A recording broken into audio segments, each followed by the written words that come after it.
Vamos então começar o 11º capítulo, Valiosa Experiência. Atento à sugestão do médico amigo, no dia imediato, quer dizer, no dia seguinte, pela manhã, dispôs-se Gabriel, vamos lembrar que Gabriel é o marido da Margarida, a conduzir a esposa ao exame de afamado professor em ciências psíquicas, no intuito de conseguir-lhe cooperação benfazeja, benéfica. Pude reparar, então, que a liberdade dos homens no terreno da consulta é quase restrita, porquanto do nosso lado, Gúbio demonstrou profundo desagrado, asseverando-me, quer dizer, dizendo-me, discreto, que tudo faria por impedir a providência que somente seria profícua, só seria útil, e aconselhava a seu parecer, por intermédio de autoridade diferente no assunto. Perdão.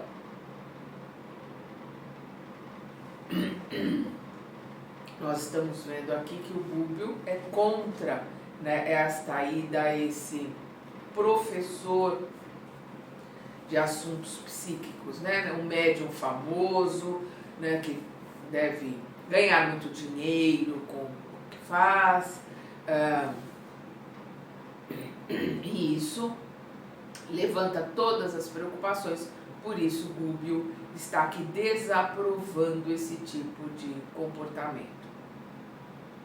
O professor indicado era, segundo a opinião do nosso desvelado orientador, o Gúbio, admirável expoente de fenômenos, celebridade de fenômenos, portador de dons medianímicos notáveis, mas não oferecia proveito substancial aos que se acercassem, aos que se aproximassem dele, por guardar a mente muito presa aos interesses vulgares da experiência terrestre.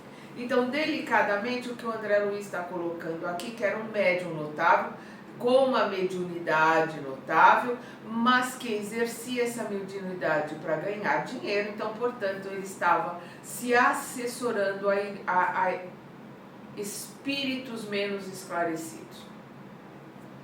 Fazer psiquismo, falou o instrutor, o Gúbio, com voz quase imperceptível. Então, o Gúbio falando aqui, fazer psiquismo é atividade comum, tão comum quanto qualquer outra. O essencial é desenvolver trabalho santificante. Visitar medianeiros, quer dizer, visitar médiuns de reconhecida competência no trato entre os dois mundos, senhores de faculdades magníficas no setor informativo, é o mesmo que entrar em contato com os donos de soberba fortuna. Se o detentor de tão grandes bens não se acha interessado em gastar os recursos de que dispõe a favor da felicidade dos semelhantes, o conhecimento e o dinheiro apenas lhe agravarão os compromissos no egoísmo praticado, na distração inoperante ou na perda lamentável de tempo. Então não há problema em consultar ou conversar com médiuns, com medianeiros, com pessoas que têm esse intercâmbio entre um lado e outro. Isso existe desde que o mundo é mundo. Vamos lembrar Moisés lá, na época que ele estava retirando os hebreus do Egito. A questão é que tipo, de que forma, qual que é a assessoria que esse médium tem, quais são as obras, qual é digamos assim, a conduta desse médium na vida pessoal, a sua moralidade, o seu esforço por se transformar, por se melhorar, o seu esforço na sua transformação moral, como diz o Kardec. Aí faz toda a diferença. E no momento que há uma cobrança, seja ela qual for, porque ela pode ser direta, pagar ali em dinheiro, como pode ser indireta, coisas e favores. Aí já o plano espiritual que vai trabalhar junto a esse médium vai ser o plano espiritual inferior, menos esclarecido, que trabalha por barganha, né? Você me dá isso, eu te dou aquilo, fazendo pactos. Infelizmente, pactos que às vezes levam séculos para as pessoas se desvencilharem, várias e várias encarnações para se desvencilhar desses pactos que fazem inconscientemente, na grande maioria das vezes fazem inconscientemente. Acordados no corpo físico não estão fazendo, não sabem que estão fazendo pacto. Fora do corpo físico, em desdobramento, livres das censuras, dos vernizes de educação, de sociedade, de aprendizado, de religiosidade, né? Quando a gente fala que, não estou falando de religiões, mas de religiosidade, né? De ter, amar a Deus, de ter um outro pensamento em relação ao próximo, na hora que está em desdobramento, faz qualquer coisa para se curar, ou faz qualquer coisa para poder juntar um grupo e atacar aquela pessoa que está com raiva, que está com mágoa, então faz pactos. E esses pactos continuam durante toda a encarnação e continua na vida espiritual e depois continua na próxima reencarnação. Infelizmente, a ignorância é que faz com que as pessoas caiam nessas armadilhas. Apesar da oportuna observação, notamos que o esposo... Desculpa. Ah, não, eu terminei de ler aqui sim. Na distração... se o detentor de tão grandes bens não se acha interessado em gastar os recursos de que dispõe a favor da felicidade dos semelhantes, o conhecimento e o dinheiro apenas lhe agravarão os compromissos no egoísmo praticado, na distração inoperante ou na perda lamentável de tempo. Apesar da oportuna observação, notamos que o esposo da obsidiada não oferecia receptividade mental que nos favorecesse a modificação desejada. Então, por mais que o Gubbio quisesse demovê-lo, retirar aquela ideia da cabeça dele, ele não oferecia sintonia para isso. A gente pode ter o espírito mais elevado do nosso lado, mas se nós não temos sintonia, se nós não mudamos a frequência dos nossos sentimentos, do nosso pensamento, e a gente faz essa mudança na oração, na prece, nos bons pensamentos, nos bons sentimentos, se nós não entramos numa frequência capaz, né, de uma amplitude capaz para que o plano espiritual mais elevado possa se comunicar conosco, eles podem gritar aqui do nosso lado que a gente não vai escutar, que é o que acontece aqui. O Gabriel, marido da Margarida, não oferece nenhum tipo de brecha, nenhuma sintonia, quer dizer, um momento de oração, um momento de meditação, um momento em que ele melhore os seus pensamentos, porque a hora que desse esse momento é uma brecha, o Gubbio viria e emanaria para ele essas ideias de mudança, ou boas ideias, ou boas colocações para ele. Mas ele não oferece esse tipo de oportunidade para que o Gubbio possa fazer isso. Todo o nosso esforço sutil para colocá-lo no outro caminho redundou em fracasso, acabou em fracasso. Gabriel não sabia cultivar a meditação, não sabia cultivar a oração, não sabia cultivar bons pensamentos, né? Se nós mantivermos as nossas orações ao amanhecer, ao acordarmos, as nossas orações durante o dia, o vigiai e orai que Jesus ensinou, nossas orações, a nossa conversa com o nosso mentor, a nossa oração antes de dormir, nós estaremos abrindo portas, brechas, para que o nosso mentor, ou para que o plano espiritual superior, a nossa família espiritual possa entrar em contato conosco. Embora visivelmente preocupado, comentou o orientador, né, o Gubbio, de qualquer modo, quer dizer, o que ele está dizendo aqui? Ele não cultiva oração, não faz meditação, então, embora esteja muito preocupado com a esposa, ele não dá ali uma colocação para que o Gubbio possa se comunicar com ele. De qualquer modo, o Gubbio falando, né, de qualquer modo, aqui nos achamos para ajudar e servir. Acompanharemos o casal nessa nova aventura. Em breve tempo, entraríamos em contato com o psiquista lembrado, né? Aquele médium que eles iriam procurar. Com muito interesse, como quem sabia de antemão os sucessos que se desdobrariam, o Saldanha, é o chefe, né? O chefe ali da obsessão. Quer dizer, o chefe é o Gregório, mas ele é o imediato, é o braço direito do Gregório, é o que comanda a tortura ali para Margarida, né? Saldanha acompanhou as mínimas providências sem desagarrar-se da jovem senhora. Alguns minutos antes das 11 do dia, encontrávamos-nos todos em vasto salão de espera, aguardando a chamada. Mais 3 grupos de pessoas ali se congregavam em ansiosa espera. Demorava-se o professor em gabinete isolado, atendendo a enfermo mental que se revelava de longe pelas frases desconexas que proferia em voz alta. Reparei que os presentes se faziam seguidos, né, acompanhados de grande número de desencarnados. Para definir corretamente, a casa inteira mais se assemelhava à larga colmeia de trabalhadores sem corpo físico, que é mais desencarnado ali do que encarnado.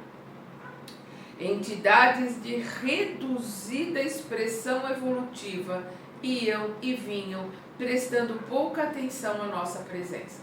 Educadamente, o que o André Luiz está colocando que eram entidades instigantes, irmãozinhos ignorantes, irmãozinhos que não trabalham para o bem. É isso que o André está colocando.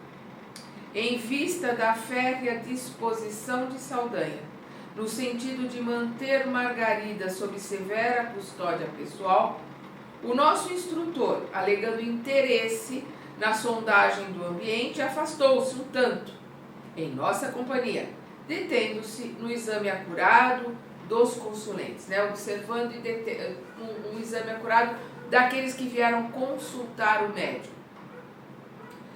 Acercamo-nos, quer dizer, aproximamo-nos de acolhedora poltrona em que um cavalheiro de idade madura, dando mostras de evidente moléstia nervosa, permanecia ladeado por 2 rapazes. Suor frio lhe banhava a fronte e extrema palidez, com traços de terror, lhe exteriorizava a lipotimia, que é perda súbita de consciência, né? Que é estar suscetível a desmaios. Revelava-se torturado por visões pavorosas no campo íntimo, somente acessíveis a ele mesmo. Registrei-lhe as perturbações cerebrais e vi, sob forte assombro, as várias formas ovoides, escuras e diferenças entre si. Né? Formas ovoides, escuras e diferenciadas, né? Diferentes entre si, aderindo-lhe à organização perispirítica. Vamos lembrar que nós vimos nos capítulos passados, essas formas ovoides se ligam ao perispírito, né, do encarnado, acompanham depois do desencarne, são espíritos que perderam a forma na monoideia, né, de uma vingança, de uma raiva, de uma mágoa, no ódio, estão ali sugando as energias vitais desse espírito, e quando ele desencarna continua ligado a ele, continua sugando as suas energias. Então aqui ele está vendo ali que esse senhor está com essas formas ovoides na volta dele, ligadas ao seu perispírito. Todos sempre são ligados ao perispírito, por isso que o corpo fica, eles continuam ligados à pessoa quando ela desencarna, né? Porque é o perispírito que nós somos espírito, comandamos o perispírito que comanda o corpo físico. O corpo físico fica, o perispírito continua. Achava-me interessado em que o nosso instrutor se pronunciasse. Gúbio observava-o meticulosamente, de certo nos preparando valiosos ensinamentos. Transcorridos alguns instantes, falou-nos em voz sumida, né? Em voz bem baixa. Vejamos, palavras do Gúbio, né? Vejamos a que calamidades fisiológicas podem os distúrbios da mente conduzir um homem. Temos, sob nosso olhar, o investigador da polícia em graves perturbações. Não soube deter o bastão da responsabilidade. Dele abusou, do bastão da responsabilidade, das prerrogativas que tem aqui, pelo cargo que ocupa, ele abusou. O que ele está colocando, dele abusou para humilhar e ferir. Durante alguns anos, conseguiu manter o remorso à distância. Todavia, cada pensamento de indignação das vítimas passou a circular-lhe na atmosfera psíquica, esperando o ensejo de fazer-se sentir. Então ele conseguiu manter o remorso longe, mas com o passar do tempo, essas flechas envenenadas daqueles que o odeiam, daqueles que se sentem feridos, que se sentem injustiçados, chegavam cada vez mais, e aí ele não pôde lidar com essas imagens, com esses sentimentos de ódio que chegam até ele, e ele se desequilibrou. Vamos lembrar sempre que o remorso, ele faz parte do ego, faz parte da vaidade, faz parte da prepotência, do orgulho que nós temos. O arrependimento é que nos ajuda a nos modificarmos, o remorso não. O remorso só cria essas situações que nós estamos vendo aqui. Então, é o que ele está colocando aqui. Com a maneira cruel de proceder, atraiu não só a ira de muita gente, mas também a convivência constante de entidades de péssimo comportamento, que mais lhe arruinaram o teor da vida mental. Chegado o tempo de meditar sobre os caminhos percorridos, na intimidade dos primeiros sintomas de senectude corporal, os primeiros sintomas de velhice, o remorso abriu-lhe grande brecha na fortaleza em que se entrincheirava. As forças acumuladas dos pensamentos destrutivos que provocou para si mesmo, pela conduta irrefletida a que se entregou levianamente, libertadas de súbito, de imediato, pela aflição e pelo medo, quebraram-lhe a fantasiosa resistência orgânica, quais tempestades que se sucedem furiosas, rompendo a represa frágil com que se acredita conter o impulso crescente das águas. Sobrevindo a crise, energias desequilibradas da mente em desvario vergastaram-lhe, açoitaram-lhe os delicados órgãos do corpo físico. Os mais vulneráveis, os órgãos mais frágeis, sofreram consequências terríveis. Não apenas o sistema nervoso padece tortura incrível, o fígado, traumatizado, inclina-se para a cirrose fatal. Então esses sentimentos, essas emoções, esses pensamentos começaram a criar sintomas, doenças nos órgãos mais sensíveis, mais frágeis, ao comando, a esse comando destrambelhado desta mente doentia. Sentindo-nos as interrogações silenciosas do olhar quanto à solução possível naquele enigma doloroso, o orientador acentuou. Perdão. Este amigo, no fundo, está perseguido por si mesmo, atormentado pelo que fez e pelo que tem sido. Só a extrema modificação mental para o bem poderá conservá-lo no vaso físico. Quer dizer, ele está atormentado pelos seus sentimentos, pelos seus pensamentos, ele é um auto-obsessor dele mesmo. E a única coisa que poderá ajudá-lo é a mudança interna, é a reforma íntima, é ele se modificar por ele mesmo. Só a extrema modificação mental para o bem poderá conservá-lo no vaso físico, poderá impedir que ele desencarne.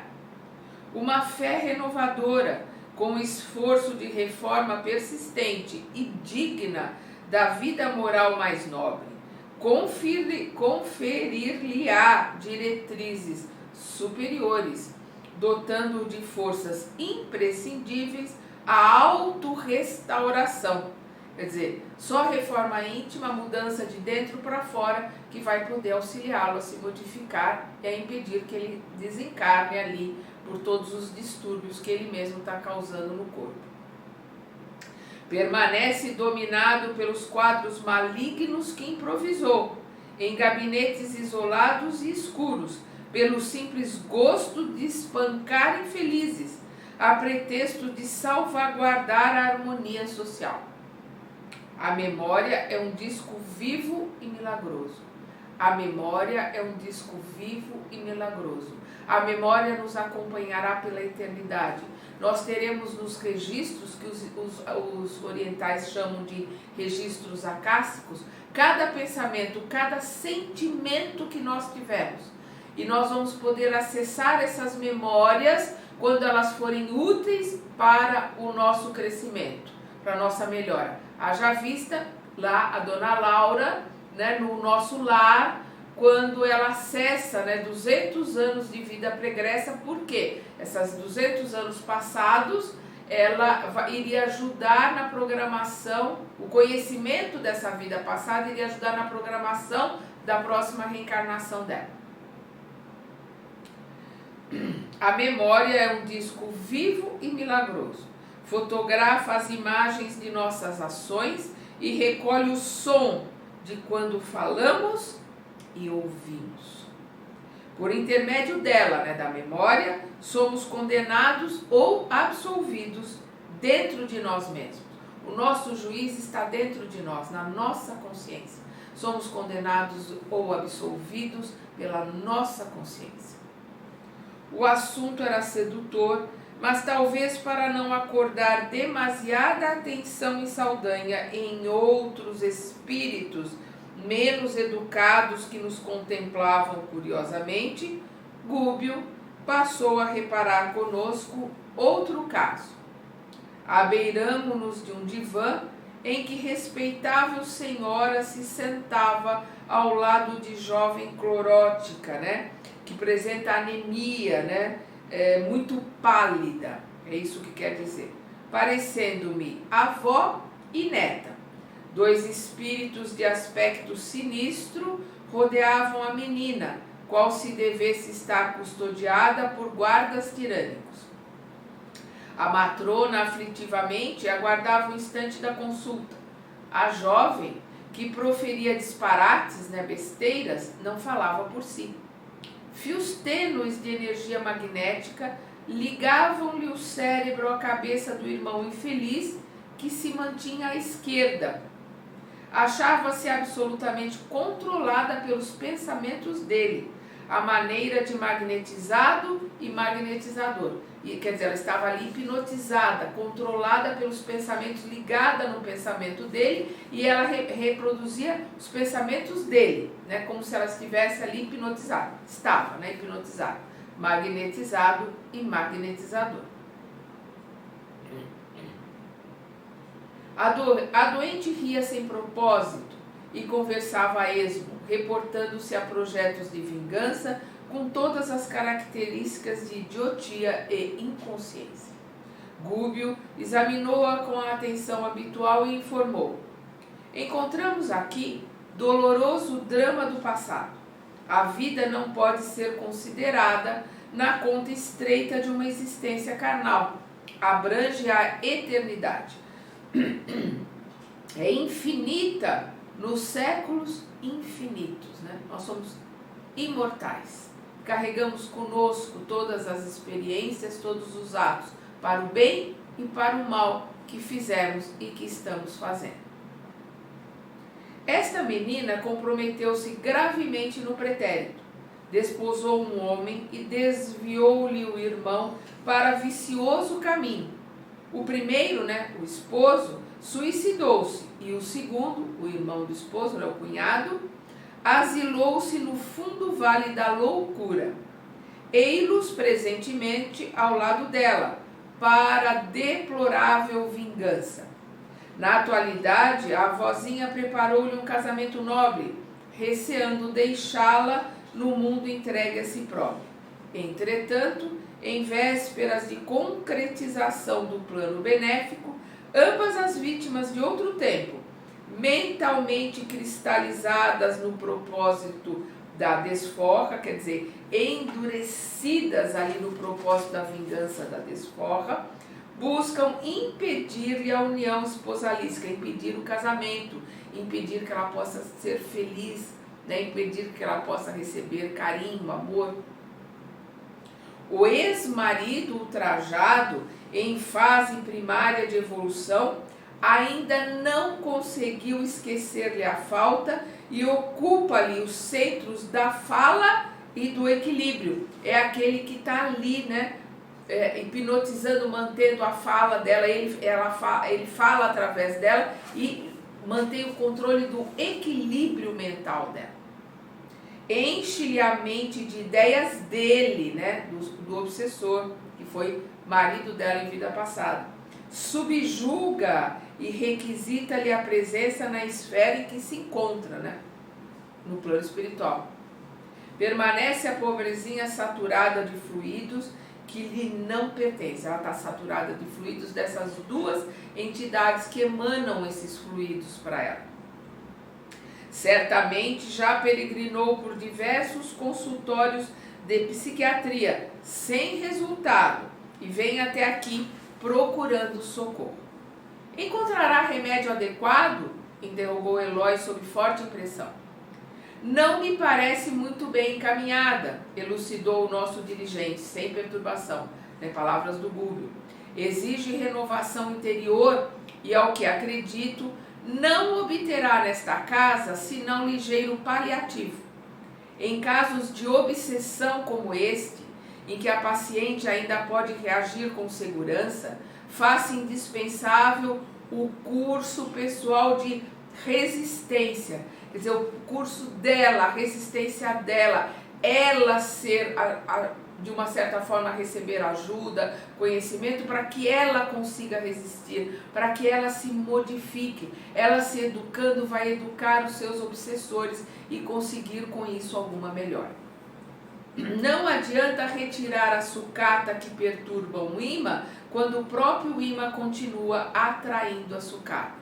Olha que metáfora fantástica que o Gúbio faz aqui. Não adianta tirar, né, o imã atrai aquele pedaço de ferro, aquela sucata. Não adianta tirar a sucata. Se o imã continua atraindo, vai vir outra sucata para ali. O imã vai continuar atraindo a mesma sucata ou outra. Então, tem que se modificar o imã, né? Tem que se desimantar, tem que se educar, modificar de dentro para fora aquele espírito que está sendo obsediado, para que ele e os seus obsessores possam ser ajudados, serem modificados. Efetivamente, seríamos singularmente favorecidos por ensinamentos novos se persistíssemos no estudo em foco. Todavia, Saldanha, de longe, nos interessava o olhar indagador e era preciso seguir adiante. Buscamos o recanto mais escuro do salão, onde dois homens, em idade madura, se mantinham em silêncio. De imediato, reconhecemos que um deles guardava indiscutível desequilíbrio orgânico. Muito pálido e abatido, demonstrava sinais de profunda inquietação. Junto deles se encontrava uma entidade desencarnada de humilde aspecto. Tomei-a por parte integrante da vasta coleção de espíritos perturbados que ali funcionavam. Entretanto, com agradável surpresa para mim, dirigiu-se a Gúbio, exclamando de maneira discreta.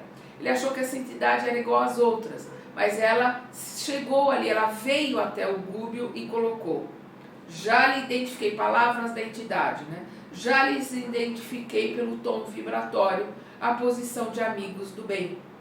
Indicando o enfermo, acentuou: venho aqui na defesa deste amigo.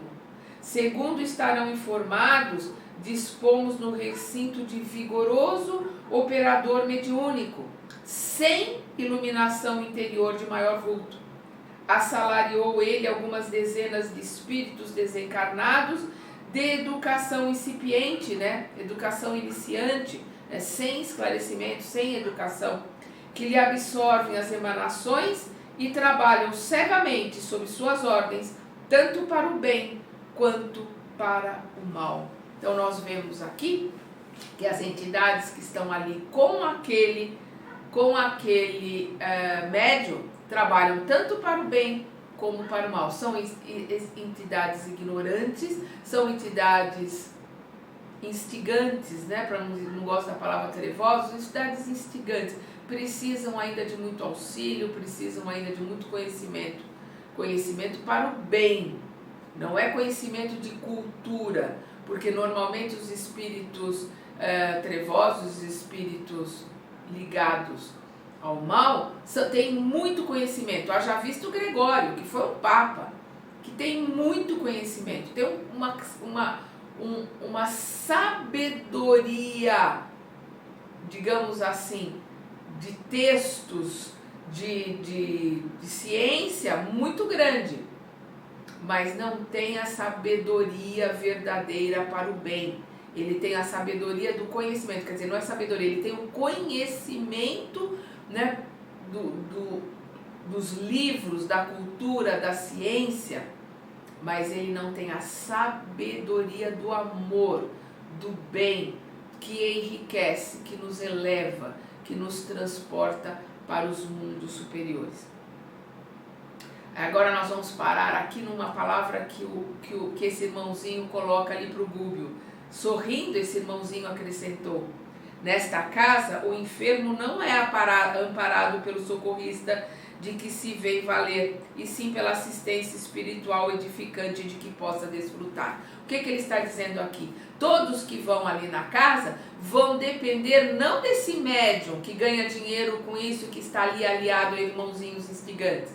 Eles vão depender daqueles que estão junto dele. Eles vão depender da ajuda e digamos assim, da proteção dos espíritos benfeitores que merecidamente, quer dizer, por mérito, por terem feito boas, digamos assim, terem bons frutos, né, por terem dado bons frutos, por terem boas obras, terem merecimento, esses espíritos amorosos que estão junto deles é que vão ajudá-los. Não vão permitir que essas entidades os atrapalhem, né? Essas entidades imantem neles. É um perigo ir recorrer a essas casas menos esclarecidas, a esses irmãos que trabalham por dinheiro, trabalham com entidades que estão ligadas às trocas, né? Ao toma lá da cá.